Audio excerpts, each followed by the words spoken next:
आज हम miles Munro जो प्रचार करते थे वो सिखाने वाले रहा करते थे और वो डॉक्टर माइल्स मनरो नाम से जाने जाते हैं। और मैंने उनकी बड़े अभ्यास के पुस्तकें उनसे पढ़े हैं और वो बहुत अच्छे टीचर हैं। और मैंने उनसे 10 साल पहले ही कुछ बातें जो आज हम सुनते हैं प्रचारकों के मुँह से, वो 10 साल पहले से ही मुझे मेरे मेंटर ने उनको इंट्रोड्यूस कराया था।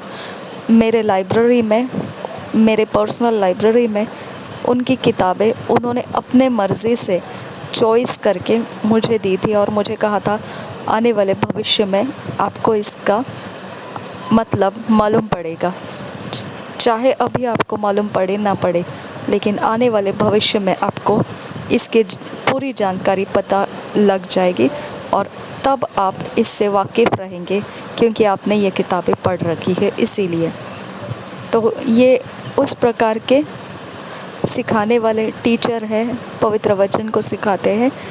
और मैं उनका प्रचार पवित्र आत्मा की जो intimacy with the Holi spirit, ये प्रचार को मैं अभी आपको सुना रही हूँ।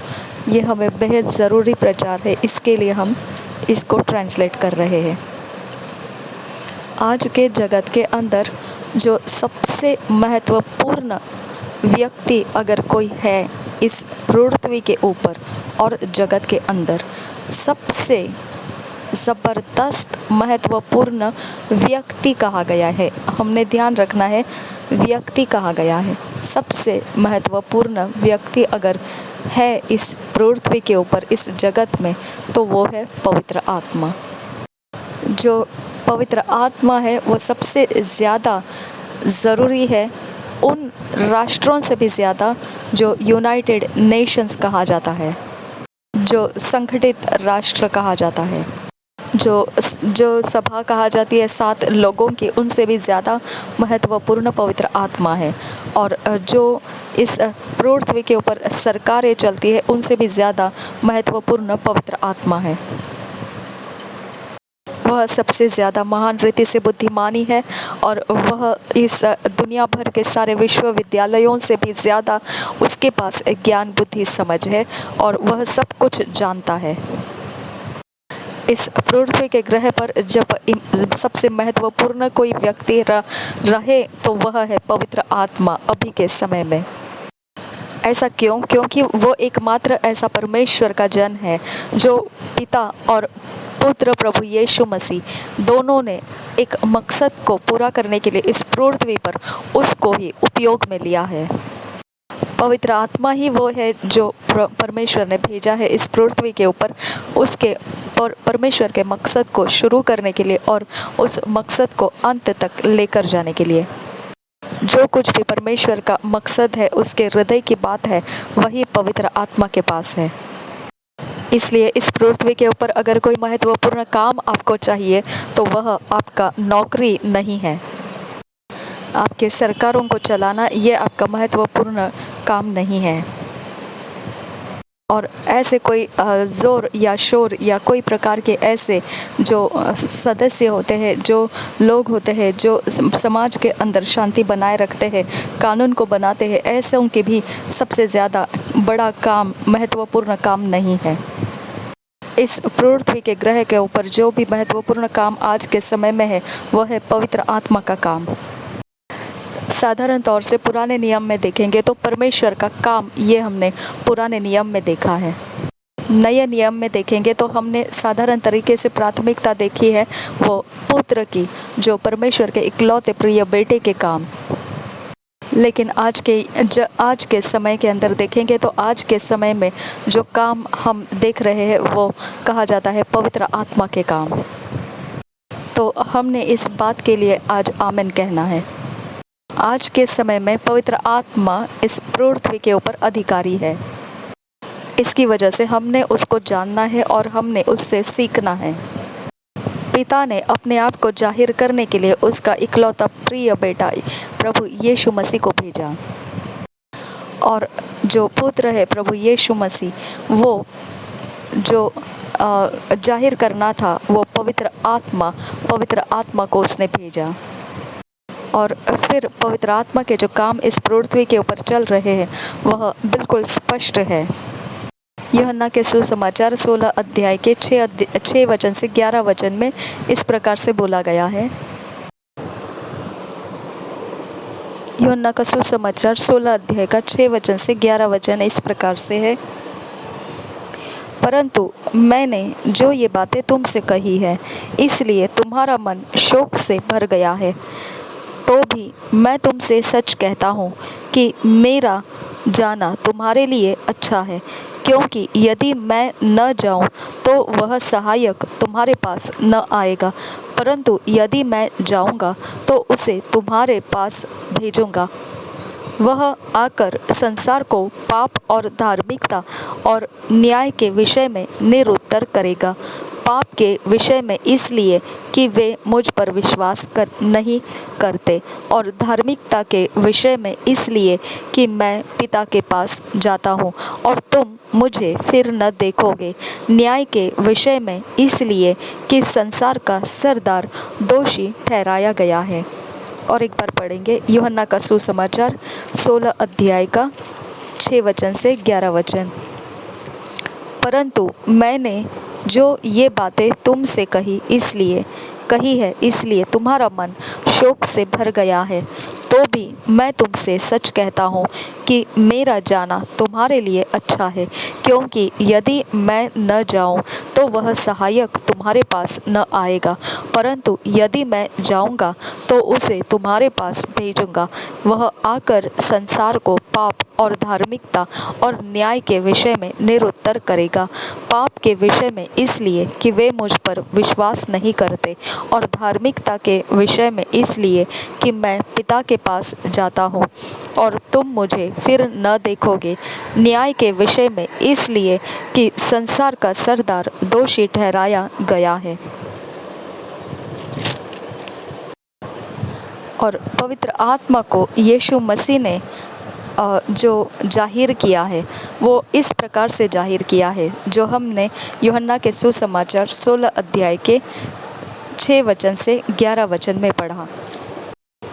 सच में देखा जाए तो वो वचन के 5 की शुरुआत से ही उसने पवित्र आत्मा के विषय में बोलना शुरू किया कि वो किस प्रकार से पवित्र आत्मा के विषय में कहने जा रहा है। 5 वचन में इस प्रकार से है, 16 अध्याय के 5 वचन इस प्रकार से है।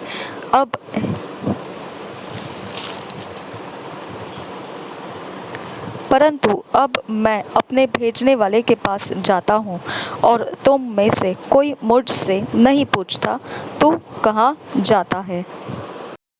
और फिर उसने आगे बढ़कर यह कहा 12 वचन से लेकर, मुझे तुमसे और भी बहुत सी बातें कहनी हैं, परंतु अभी तुम उन्हें सह नहीं सकते।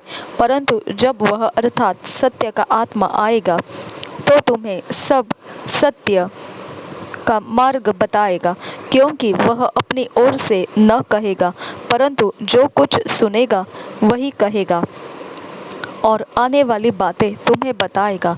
वह मेरी महिमा करेगा, क्योंकि वह मेरी बातों में से लेकर तुम्हें बताएगा। जो कुछ पिता का है वह सब मेरा है, इसलिए मैंने कहा कि वह मेरी बातों में से लेकर तुम्हें बताएगा। 16 वचन, थोड़ी देर में तुम मुझे न देखोगे और फिर थोड़ी देर में मुझे देखोगे।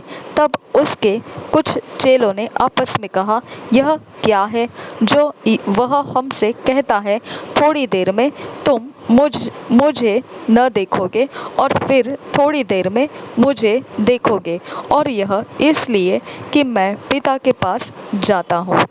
तो इस प्रकार से प्रभु यीशु मसीह ने पवित्र आत्मा क्या करने वाला है उसके विषय में बताया। और फिर प्रभु यीशु मसीह कहाँ जा रहा है इसके विषय में बताया कि कुछ देर में तुम मुझे देख रहे हो, लेकिन ऐसा कुछ समय आ रहा है कि फिर तुम मुझे नहीं देखोगे। ये जो फिर तुम मुझे नहीं देखोगे, इस समय में आज हम मौजूद हैं। तो इस जगह में पवित्र आत्मा मौजूद है। हम यहाँ देखते हैं कि प्रभु यीशु मसीह जो है वो इस जगत को पवित्र आत्मा से मुलाकात करा रहा है और पवित्र आत्मा को वो जाहिर करके बता रहा, मतलब पवित्र आत्मा के विषय में जगत को वो बता रहा है इस प्रकार से कि इस जगत में जो आने वाला है वो पवित्र आत्मा है और वो पवित्र आत्मा इस प्रकार का होगा कि वो आपको सिखाएगा, वो आपको मार्गदर्शन कराएगा और वो आपको रास्ते चलाएगा। और वह अपने आप के विषय में नहीं बोलेगा, वह केवल वही बोलेगा जो प्रभु यीशु मसीह कहेगा। इसका कारण यह है कि पवित्र आत्मा के पास शब्द होना चाहिए बोलने के लिए और वह शब्द प्रभु यीशु मसीह है। इसीलिए पवित्र आत्मा जब बोलना चाहेगा तो उसका बोलना प्रभु यीशु ही होगा। जो प्रभु यीशु कहेगा वही वो पवित्र आत्मा कहेगा। और एक बात, पवित्र आत्मा जो है परमेश्वर की सामर्थ्य है। और दूसरे शब्दों में देखा जाए तो अगर परमेश्वर के सामर्थ्य को काम करना है तो वह वचन के ऊपर खड़े होकर काम करता है। यह बहुत महत्वपूर्ण है ध्यान देने के लिए। जो नया नियम है वह आगे बढ़कर इस बात को प्रचार में लेकर आता है, फैलाने के लिए लेकर आता है जो पवित्र आत्मा के विषय में है। तो यह वायदा पूरा होने का हमको एक रास्ता दिखता है जो योएल नबी ने 2 अध्याय में कह दिया था परमेश्वर के भविष्यवाणी में। आखिरी दिनों में ऐसा होगा कि परमेश्वर सभी मनुष्यों के ऊपर अपना आत्मा उंडेल लेगा और आपके जवान जो है वो दर्शन देखेंगे और आपके पुरनिये है वो स्वप्न देखेंगे और आपके जो बेटियां हैं वो भविष्यवाणियाँ करेंगे। और ये कौन सा है जो आखिरी दिनों के विषय में कहा गया है? यह वह दिनों का विषय शुरू हो चुका है जहाँ पर प्रभु यीशु मसीह मृत्यु में से पुनरुत्थित हो चुका है। जिस समय वो पुनरुत्थान हो गया उसी समय से आखिरी दिन शुरुआत हो गई है। इन बातों को आपने लिख कर रखना है। आखिरी दिनों की शुरुआत वहीं पर हो गई है जब प्रभु यीशु मसीह मृत्यु में से पुनरुत्थित हो गया। और जैसे ही जो यीशु मसीह ने क्रूस के ऊपर रहते समय ही अपने आत्मा को पिता के हाथों में सौंप दिया, वहीं से कहने के लिए हो सकता है, बोल सकते हैं हम कि आखिरी दिन शुरुआत हो गए हैं। पुराने नियम में जो एक दिन ठहराया गया था प्रभु यीशु के विषय में, तो वो दिन हम समझ सकते हैं, उस दिन को एक नाम दिया गया था प्रभु का दिन। हम सभी ने इसे समझना है, प्रभु का एक दिन, ठहराया हुआ दिन पुराने नियम में से हम समझ सकते हैं। हम सब ने उस प्रभु को ग्रहण किया है और वही हमारा प्रभु है और वो प्रभु यीशु मसीह है और उसके एक दिन ठहराया गया है और उस दिन के विषय में पुराने नियम में हम पढ़ सकते हैं। जो प्रभु का दिन ऐसा ठहराया गया है वह 33 साल ऐसा लंबा समय ठहराया गया था। अगर हम एक दिन के विषय में देखेंगे तो परमेश्वर के लिए एक दिन मतलब हमारे लिए 1000 का दिन बनता है। तो फिर अगर 33.5 साल का ऐसा अगर कहा जाए तो फिर ये 33.5 साल हमारे लिए कितने ही करोड़ों दिन हो जाएंगे।